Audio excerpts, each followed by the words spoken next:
tragedy of Dave Duerson, the possibility of CTE, and the long-range issues for NFL players. You saw Chris Nowinski in our report. He's now co-director of the program at the Boston University School of Medicine that's going to study Dave Duerson's brain tissue. Joining us from Chicago via the Cisco telepresence, Emory Moorhead, Dave Duerson's teammate on the 1985 championship Chicago Bears team. And that team, of course, was coached by Mike Ditka, who joins us today on the telephone as well. Gentlemen, it's good to have you here. Emory, sometimes, and our condolences, certainly, and first for the on the loss of your friend. We look for answers so many times, and they're not apparent in retrospect. You were in touch with Dave Duerson through the years. Was there anything, as you look back now over the last several years, to suggest that it would have come to this?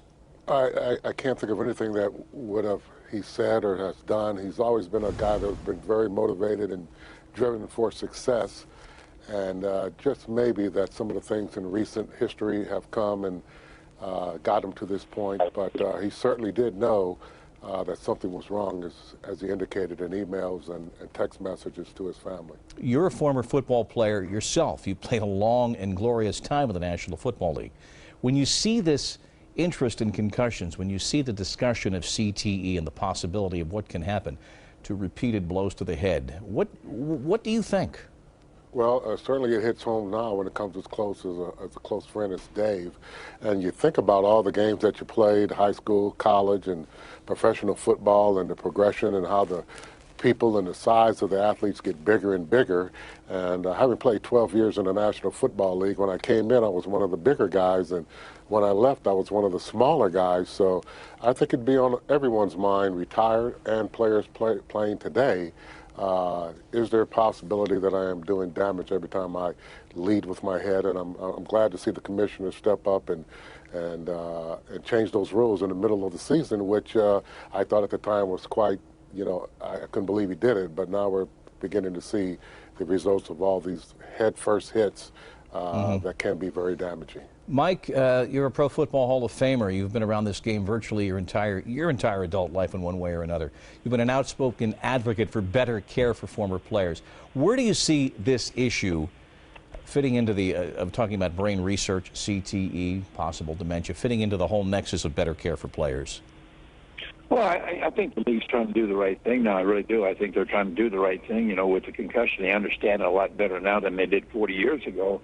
But when I got involved with it, I got involved with it for that main reason. I've seen so many guys like John Mackey and Pete Pio. I mean, guys that used to come to my golf tournament, and they went completely to they didn't know anything.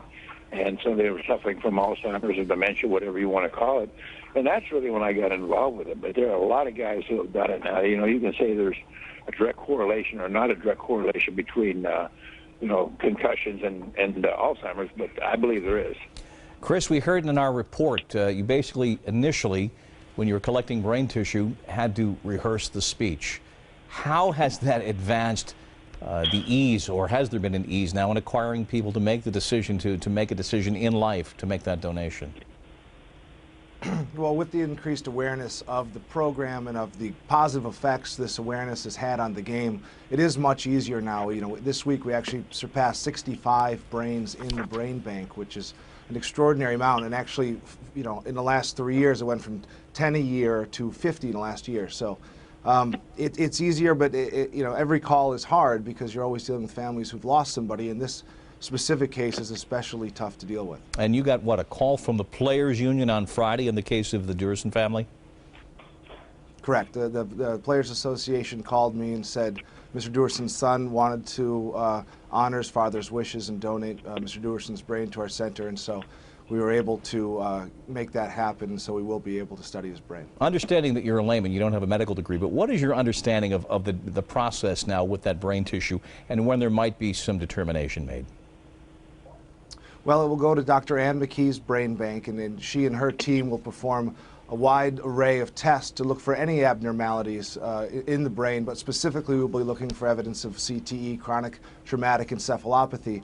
At the same time, Dr. Bob Stern will be leading our clinical research study. We'll be talking to the family, finding out any symptoms he may have shown, his concussion history, sports history, and trying to kind of piece together his life to what we find in his brain.